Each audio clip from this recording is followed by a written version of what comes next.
Hébreux chapitre 12, verset 1.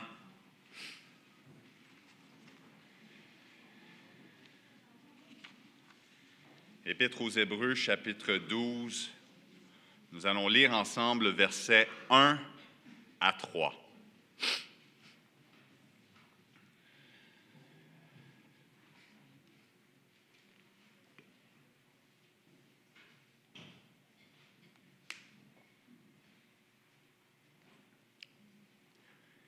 Hébreux 12, 1 à 3.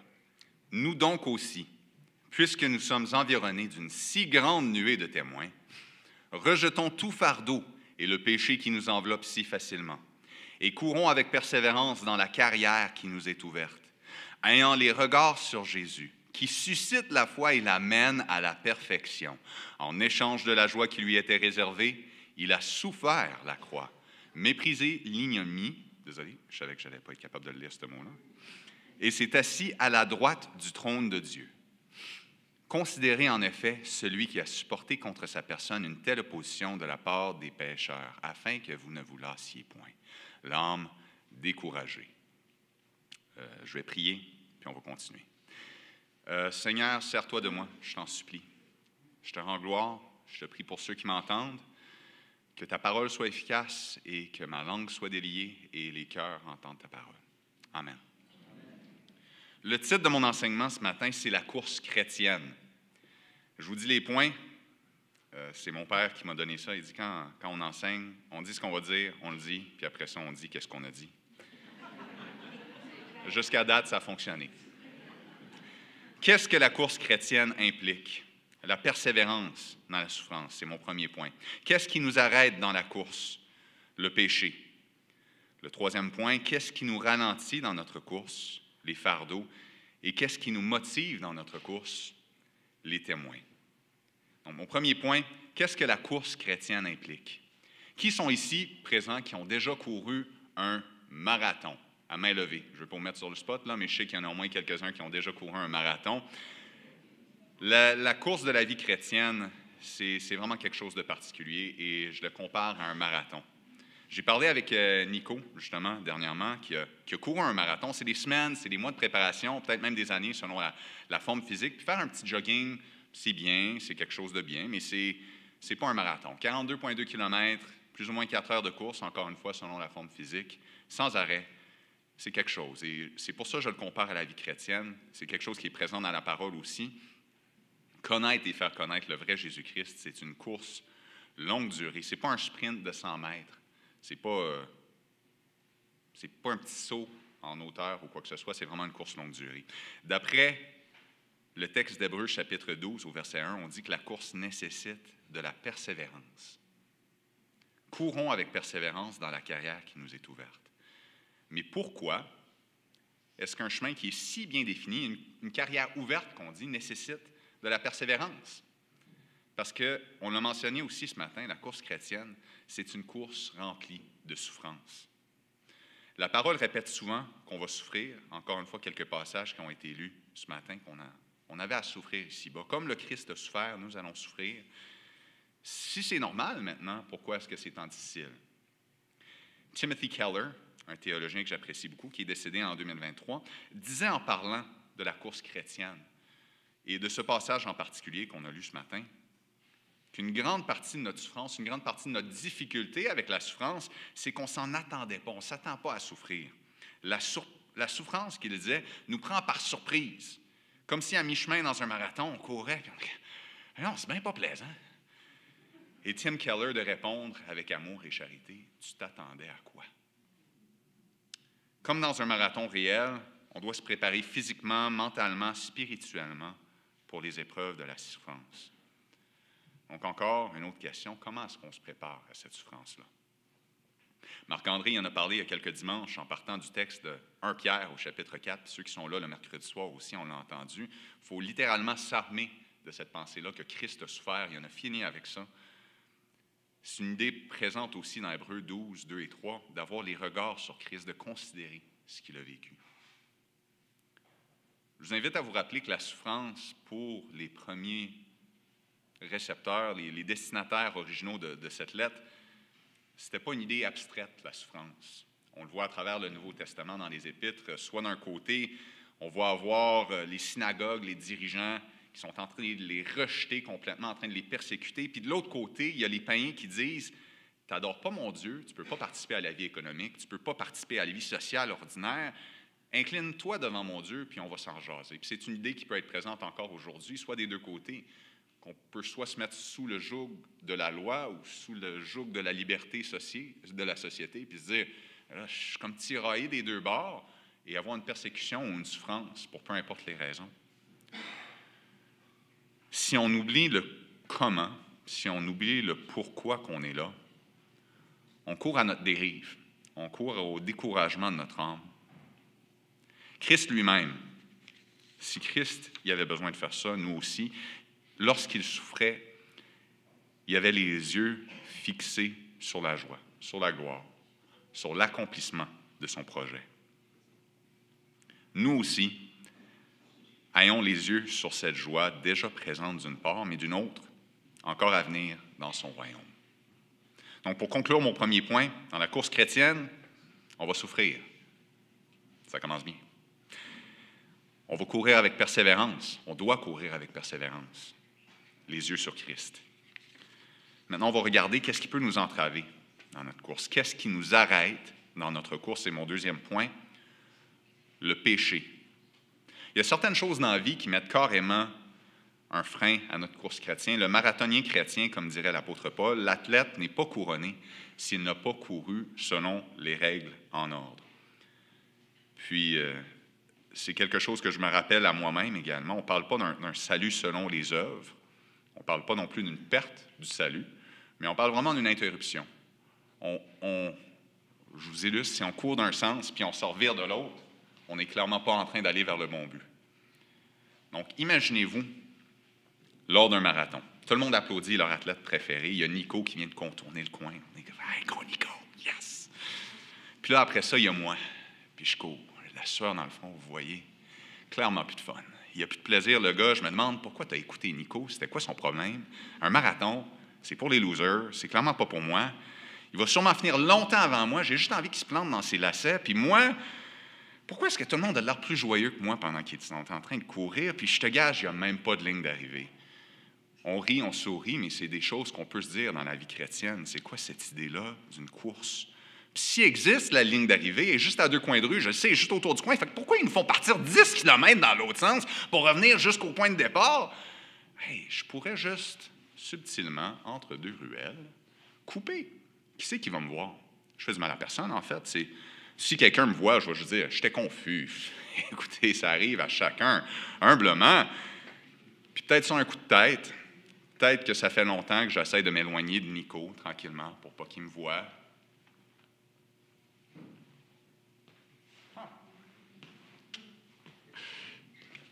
Je tente de tricher pour m'avancer, pour me simplifier la vie, pour me donner du confort. C'est ce que le passage nous dit, le péché nous enveloppe si facilement. Robin il en a parlé il y a quelques semaines, comment le péché peut nous isoler, peut nous mener à l'aveuglement de notre état, que ça ne nous fasse plus rien, que ça ne nous dérange pas, ça nous mène à douter de notre foi. Personne n'est à l'abri des tentations. Le péché, c'est facile, de vouloir faire le mal, de vouloir tricher, de vouloir tromper, de mentir, d'envier, de voler. Pour ma part, quand je souffre, je sais que Maxime puis Marc-André en ont parlé pendant leur jeûne, ils avaient vécu comment il y a des affaires qui clochent, des affaires que, quand j'ai mal, c'est là que je m'en vais. Mais pour ma part, justement, je cherche la solution facile, de nourrir mes appétits, soit par la nourriture, le divertissement, faire payer ceux qui me font souffrir. Quand je suis en chicane avec ma femme, je suis vraiment gentil, mais je vais juste aller dans l'autre chambre. Je ne suis pas en train de pécher, mais on dirait que la ligne est soudainement plus mince quand on le dit à haute voix. Dans le texte, selon la traduction, justement, il y a cette idée que on se piège nous-mêmes, on est enveloppé, bien attaché, entremêlé, pris au piège ou enraciné. Le péché, je l'ai dit, c'est manquer le but, c'est de virer de bord, on court dans la mauvaise direction.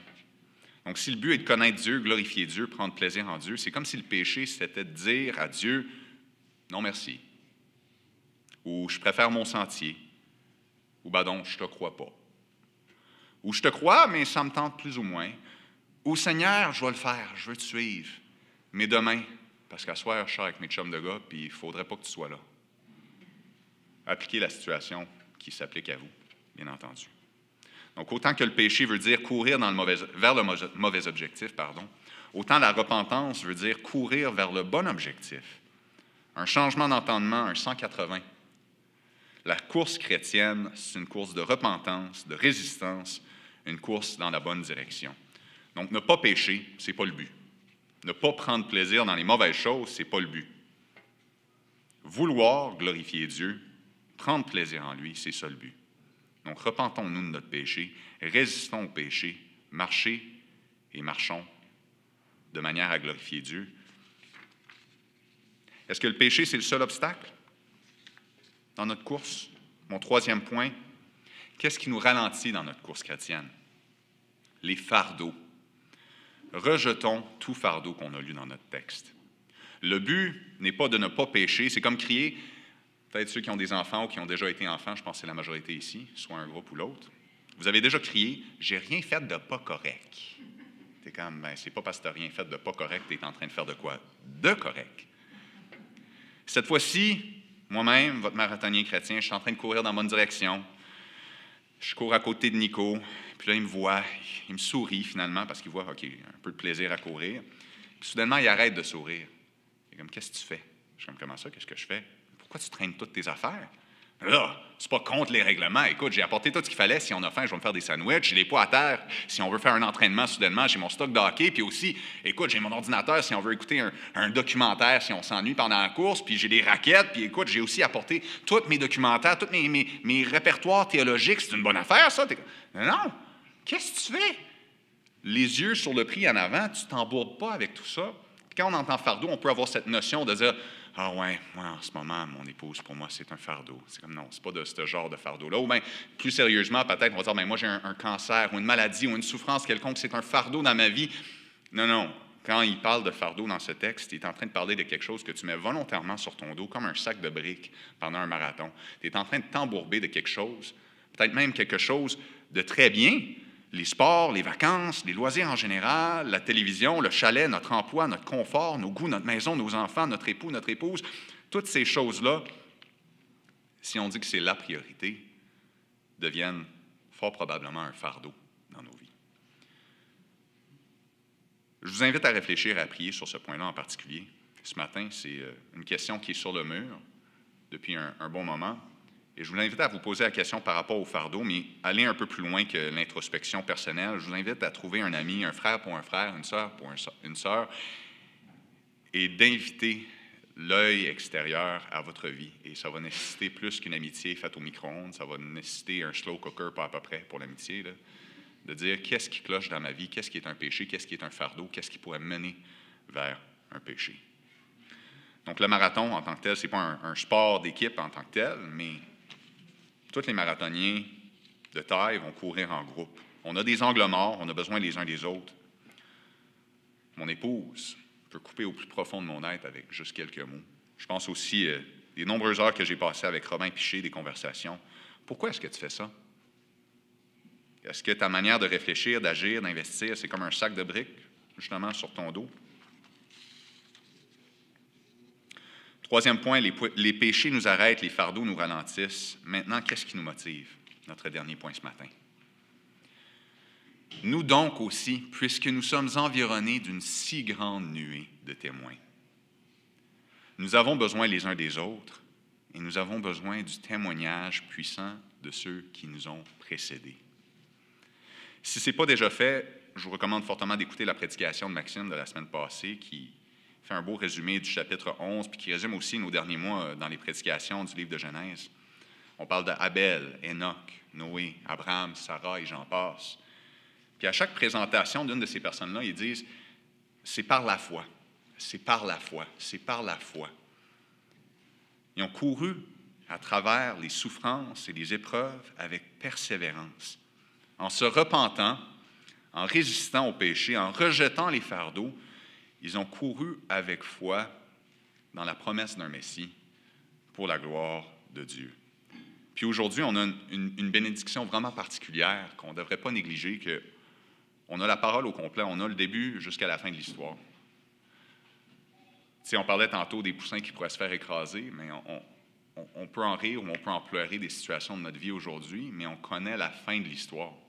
Eux autres, ils regardaient au loin, ils vont dire, c'est comme s'ils saluaient au loin, sans jamais y avoir accès, ces témoins-là. Mais nous avons accès à leurs témoignages, et nous avons accès au témoignage actuel de Jésus-Christ. On l'a vu, et on peut le connaître, l'œuvre accomplie, que ces témoins-là n'avaient pas nécessairement au complet. Qu'est-ce qu'un témoin? C'est quelqu'un qui a vu quelque chose, qui a vécu quelque chose, puis qui en parle, simplement. Donc, ce n'est pas des héros en soi, mais ils représentent bien souvent le caractère chrétien qu'on devrait imiter, mais plus encore, ils pointent vers le héros réel de l'histoire. On veut regarder là où ces témoins pointent. On veut regarder à Christ, afin de nous aussi devenir des hommes, des femmes, qui ont cru et qui ont vu. Nous aussi devenir des coureurs, nous aussi devenir des témoins fidèles. Dans les dernières années, j'ai vécu beaucoup de situations qui m'ont fait souffrir. La perte d'emploi, un début de mariage terriblement difficile. Je ne suis pas en train de surprendre ma femme qui est dans le sous-sol en ce moment, elle est pleinement au courant de cet aspect-là. Des conflits de famille, la mort de nos enfants. Puis je me rappelle certaines occasions d'avoir parlé, on a parlé de M. Marc Hébert ce matin, puis comment il m'a encouragé, c'était particulier parce qu'il m'a dit, moi aussi j'ai souffert. C'est comme un contraste. Tu ne veux pas nécessairement dire à quelqu'un qui a faim, « Mais moi aussi, j'ai faim. » Mais non, justement, ça là, cet effet-là, de ce témoignage chrétien, de dire, « Moi aussi, j'ai eu mal. Et moi aussi, je regarde vers le but. » Donc, que ce soit des témoins bibliques, que ce soit des témoins actuels, je vous invite à cultiver ce témoignage-là, cette grande nuée de témoins. Un autre témoin fidèle, John Bunyan, qui a écrit « Le voyage du pèlerin », c'est une allégorie de la course chrétienne, une histoire qui m'a énormément encouragé. J'ai souvent pensé à Marc Hébert comme je vais aboutir, inquiétez-vous pas, le personnage de Hyde. Il y a le bourbier du désespoir. Puis le chrétien, il se prend dedans, puis il dit « Moi, jamais m'en sortir. » Puis là, il y a un autre chrétien qui arrive, qui s'appelle Hyde, puis il prend la main, il dit « Hey, viens-t'en. J'étais là-dedans aussi. » T'es comme « Hey, wow, merci Seigneur. » Tim Keller, que j'ai mentionné tout à l'heure, Jeffrey Lorrain, que plusieurs d'entre vous ont connu, ils pointaient tous le même but.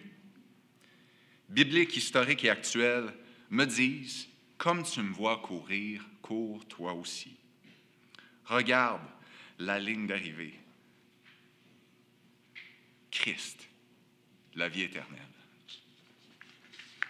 Donc, nous devons courir, nous allons souffrir, nous devons persévérer avec une joie présente, oui, mais à venir. Déjà, mais pas encore. Comme une veille de Noël, sans arrêt, jusqu'à son retour. On est là, mais on ne l'est pas. Nous avons des témoins fidèles qui ont couru ou qui courent présentement avec foi. Regardons au même objectif et soyez des témoins de cette grandeur-là. Marc-André l'a mentionné, si vous n'êtes pas encore dans cette position d'adoration envers Christ, je vous invite à devenir des témoins de cette grandeur-là. Parlez à quelqu'un. Quand on entend le témoignage, on devient nous aussi témoins. C'est comme ça que ça fonctionne. Questionnons-nous sur qu'est-ce qui nous ralentit, seuls et en communauté. Cessons de pécher, repentons-nous et courons de manière à glorifier Dieu pour sa gloire et notre joie. Gardons les yeux sur Jésus-Christ, son œuvre accomplie, ses promesses, la vie éternelle avec lui. Je vais prier.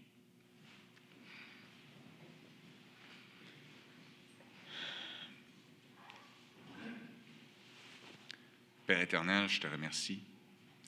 Je te remercie pour l'œuvre accomplie. Tu as vécu la vie que j'aurais dû vivre. Tu es mort d'une mort que j'aurais dû mourir et tu es ressuscité d'une vie que j'aurais pu jamais atteindre. Tu m'adoptes et tu me promets une vie éternelle à tes côtés, de te connaître. Ici-bas, Seigneur, selon ta parole, tu te tu promets de te faire connaître à moi, mais aussi de te servir de nous, tes serviteurs, pour te faire connaître. Donc, encore une fois, je prie pour ceux ici qui ne te connaissent pas, qui n'ont pas encore eu cette grâce, Seigneur, d'être sauvés. Sauve encore. Je te prie pour ceux qui te connaissent, que ta parole ait pu être encourageante. Je te prie que tu t'aies servi de moi et que les cœurs furent touchés, qu'on puisse avoir des belles conversations après-midi. Je te remercie pour la grande nuée de témoins de notre assemblée. Fais de nous tes témoins, Père éternel, pour la gloire de Jésus-Christ dans notre assemblée et au Saguenay-Lac-Saint-Jean. Amen.